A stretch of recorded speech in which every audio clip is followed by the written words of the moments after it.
Olá pessoal, vamos então aí para o segundo bloco da nossa aula. Estamos falando aí sobre a separação judicial. Falei para vocês, olha, em 2010, quando entra em vigor, né, quando entra a PEC do divórcio e você tem alteração do parágrafo 6 da Constituição Federal, o Instituto da Separação ele sai do ordenamento brasileiro. E esse era o entendimento pacificado. Acontece que em 2016, quando entra em vigor o CPC de 2015, ele traz ali diversos momentos a figura do divórcio, né? E aí a doutrina se levanta da separação judicial, desculpe. E aí a doutrina se levanta nesse momento e começa a se questionar. Afinal, separação judicial está ou não está no ordenamento jurídico brasileiro, né? O CPC, a norma é constitucional. Então, houve uma manifestação. Eu tenho um julgado no ano de 2017, um julgado da 4ª turma do STJ, né, sobre a relatoria ali da ministra Isabel Galotti, e ela fala assim, olha, quem pode o mais, pode o menos. Se você pode divorciar, então você também pode separar. A figura da separação judicial não foi abolida do ordenamento brasileiro. Então, você ainda teria separação judicial dentro do ordenamento, conforme o entendimento da ministra e da turma, né, da 4ª turma, de que a figura da separação ela permaneceria. Mas ela ainda falou assim, olha, a separação ela permanece, mas sem esse requisito temporal, né, de ter que separar, passar um ano separado para converter em divórcio, né? Ela mitigou um pouco ali a questão dos efeitos dessa separação judicial, né? E também disse assim, olha, não haveria que se falar em discussão de culpa. Então permanece a separação judicial, mas eu não preciso mais alegar os motivos dessa separação e eu não preciso mais observar aquele lapso temporal de um ano para poder converter para divórcio, né? Mas o entendimento dela é de que quem pode o mais pode o menos, tá? É um julgado que você tem da 4ª turma do STJ, mas a doutrina majoritária ainda defende que a separação judicial ela foi eliminada do ordenamento. Você não fala mais de separação judicial, fala-se apenas em divórcio, tá? Você ainda fala em separação de fato, tudo bem, mas aí para a doutrina majoritária não há que se falar em separação judicial mais com essas alterações não, tá certo? Vamos falar então um pouquinho, acho que eu falei o principal mesmo com relação à separação judicial, tá? Questão dos motivos, né, para você separar você tinha que ter um justo motivo, né? Tá lá a separação judicial tá prevista no artigo 1572, tá? Tô abrindo ele aqui. Tá no 1572 do Código Civil. É interessante, pessoal, é que quando vem a PEC do divórcio, né, a Emenda Constitucional 66, e ela altera a redação do parágrafo 6º da Constituição, do 226 da Constituição, né, ela fala ali, o casamento pode ser dissolvido pelo divórcio, ela elimina a separação judicial, ela não fala nada acerca da lei, ou seja, a parte do Código Civil que tratava de separação judicial continua intacta, né? Então, você ainda tem essa previsão de separação judicial prevista no 1572, tá? E aí, só para vocês terem uma ideia, eu vou ler só o caput para vocês. Qualquer dos cônjuges poderá propor ação de separação judicial, imputando ao outro qualquer ato que importe grave violação dos deveres do casamento e torne insuportável a vida em comum. Pessoal, entenda aqui que bizarro isso, né? Você teria que imputar ao outro um motivo, né, para você dissolver ali aquela sociedade conjugal, para você poder entrar com um pedido de separação. E quando a gente entrava, pessoal, com um pedido de separação, eu vou te falar que a gente de fato tinha que expor o motivo pelo qual os cônjuges estavam se separando. Tá separando, vou dar um exemplo. Tá separando porque ele me traiu, né? E isso era o que a gente fazia antes da emenda do divórcio. Então, é por isso que eu falei para vocês que a gente tinha discussão de culpa. Hoje, pessoal, ação de divórcio não é lugar para discutir a culpa no casamento, a culpa pelo divórcio, tá? Ainda que você entenda, como a ministra Isabel, né, entendeu que a separação judicial permaneceria no ordenamento, ainda que você entenda, ela mesma disse, para mitigar os efeitos e eliminar essa questão de discussão de culpa, tá? Então hoje, a ação de divórcio, ou se você entender pela separação, pela permanência da separação judicial, a separação judicial, não há que se falar em culpa, não há discussão de culpa nessa seara, tá certo? Não há imputação de mas me traiu. Não é lugar para conversar sobre isso, não é lugar para discutir sobre isso, não é ação de divórcio, tá? Não há espaço para isso no procedimento da ação de divórcio, tá? Separação de fato, pessoal. O que é a separação de fato? A gente já mencionou várias vezes, a separação de fato é quando você quebra a coabitação, né? Quando há uma separação no mundo dos fatos, né? Ela é, na verdade, ela é um fato jurídico, né? Acontece ali no mundo dos fatos, e aí você vai prestigiar aqui a aplicação da teoria da aparência, né? Aquela que você olha e você vê, bom, aquela pessoa está separada, né? Já não coabita mais, já não convive mais, embora no papel ela esteja ali com o estado civil casada, né? Já ocorreu a separação de fato, tá? É o fim dessa coabitação. Quais são as consequências da separação de fato, pessoal? O artigo 1723, parágrafo 1º, ele traz lá que a separação de fato, ela permite a caracterização de uma união estável. A pessoa casada não pode casar, mas a pessoa casada, separada de fato, pode constituir união estável, ela pode viver em união estável. Então, a separação de fato te permite viver uma união estável, tá? A segunda consequência que você teria aí de uma separação de fato está no artigo 12 da Lei de Locações, né, de imóveis. Quando você separa de fato, o cônjuge que o contrato não tiver no nome dele, né, ele pode continuar automaticamente o contrato de locação. Então, se eu moro com o meu marido, a gente separa, ele sai de casa, mesmo que o contrato de locação esteja no nome dele, eu vou prosseguir automaticamente nesse contrato de locação, tá? Como a locatária. Apenas basta notificar o locador, tá? As regras, eu me subrogo nos direitos do meu marido e prossigo esse contrato de locação, tá? E artigo 1240-A da Lei 12.424 de 2011 estabelece a possibilidade de um cônjuge, né, usucapir a ameação do outro, né? Aquele usucapião conjugal que a gente chama, né? A pessoa separada de fato, se houve abandono de lar, né, ali pelo prazo de 2 anos, do artigo 1240 do Código Civil, que foi acrescentado por essa lei que eu mencionei, ele pode usucapir, né? Precisa estar 2 anos separado de fato, né?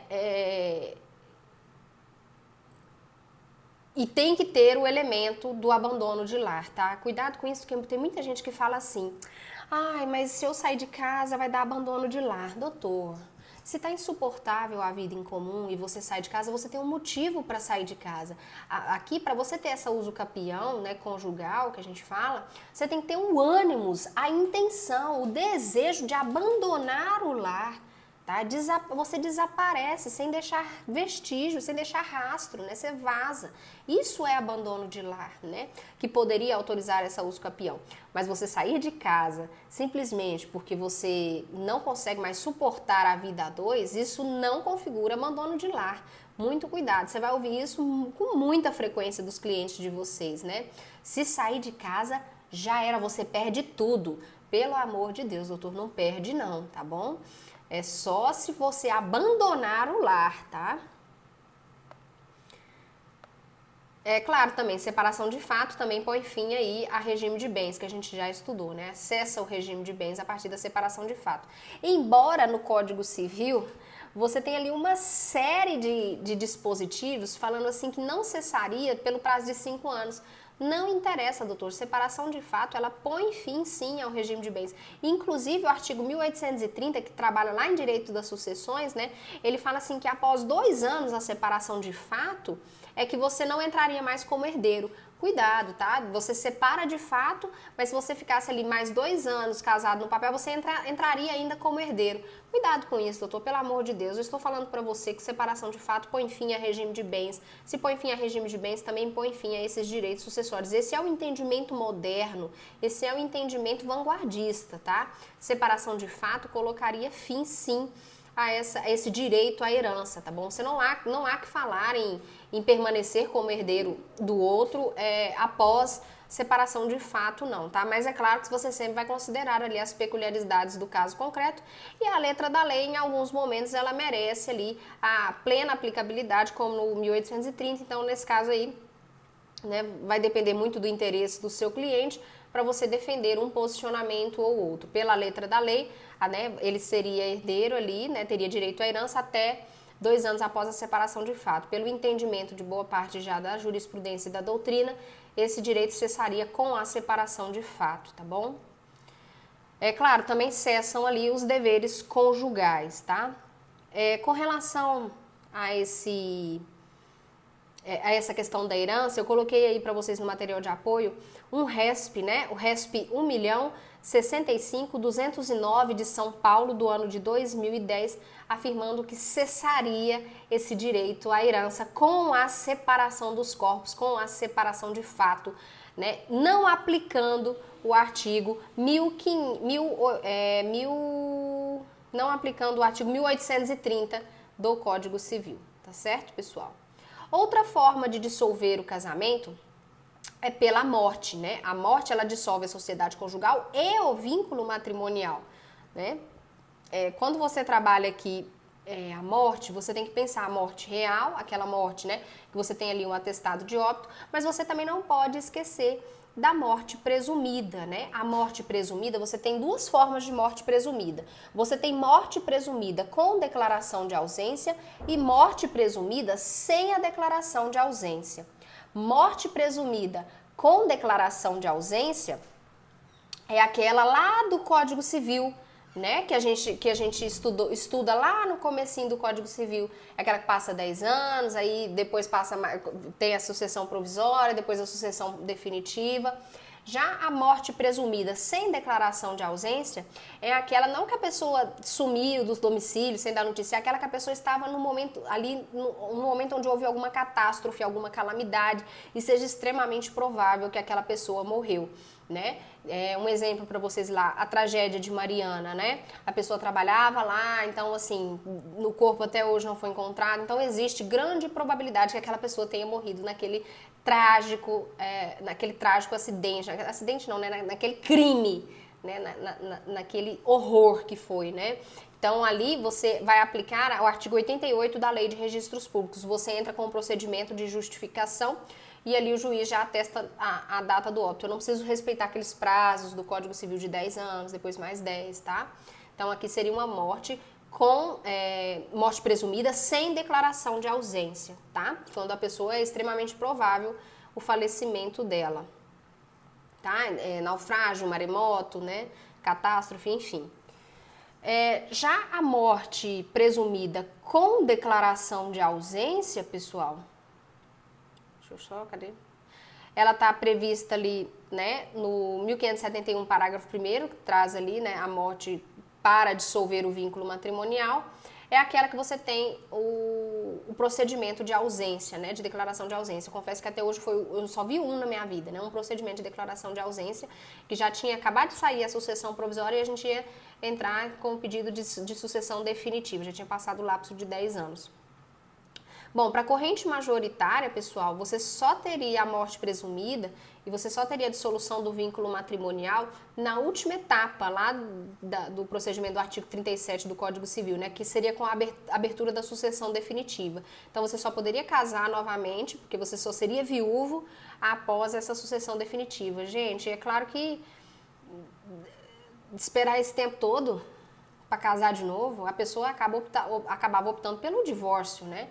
Mas existe um entendimento minoritário, encabeçado aí, inclusive, por Cristiano Chaves, e ele fala assim, olha, o prazo ali para questão pessoal seria no primeiro momento, tá? Na abertura da sucessão provisória. Então, quando abre a sucessão provisória, você já dissolveria o vínculo matrimonial. A questão patrimonial é que tem que esperar a sucessão definitiva. Então, para Cristiano Chaves, essa dissolução do vínculo matrimonial, ela aconteceria no momento anterior. Para efeitos pessoais, aconteceria na sucessão provisória e patrimoniais na sucessão definitiva. Mas, repito, é uma posição minoritária. O artigo ele perde um pouco, esse entendimento, né, majoritário, ele perde um pouco a aplicabilidade prática, porque você acaba dissolvendo o casamento pelo divórcio, para você não ter que esperar o prazo de sair uma sucessão definitiva para você se tornar viúvo, para você poder casar novamente, né? Vamos ver se tem mais alguma coisinha antes do intervalo, tá estourando o tempo. Lembrando aí para vocês, né, que alguns efeitos, mesmo após a morte, alguns efeitos eles permanecem. Que efeitos, professora? Parentesco por afinidade em linha reta, né? Sogra, sogro, continua, inclusive para fins de impedimento matrimonial. Então não é porque o seu cônjuge morreu que você vai poder casar com o seu sogro, com a sua sogra, com o seu enteado, com a sua enteada, tá? O parentesco em linha reta, ele permanece mesmo após a dissolução do vínculo matrimonial, tá bom? E o direito de continuar utilizando o sobrenome de casado. A pessoa viúva, ela pode permanecer usando o sobrenome de casado, não há nenhum impedimento a isso. Lembrando que o nome é direito da personalidade, né? Então, se quiser voltar ao sobrenome de solteiro, pode. Mas se quiser permanecer com o sobrenome de casado estando viúvo, também é permitido, tá? Só para fechar. Uma pessoa separada de fato, né? Você é separada de fato com alguém, né? Os cônjuges são separados de fato, mas um deles morre, você se torna o quê, doutor? A pessoa separada de fato, um deles morre, você se torna viúvo, porque no papel você ainda é casado. Agora, a pessoa é divorciada e morre um deles, aí ela não continua, não há que se falar de viuvez. Ela é divorciada e após o divórcio morre alguém. Então, ela é divorciada, tá bom? Então, a pessoa separada de fato, quando alguém morre, se torna viúva. A pessoa divorciada, quando alguém morre posteriormente, se torna permanece divorciado, né? Se torna divorciado, não, permanece divorciado. Não há mudança para viuvez, não, tá bom? Vamos aí, então, para o intervalo.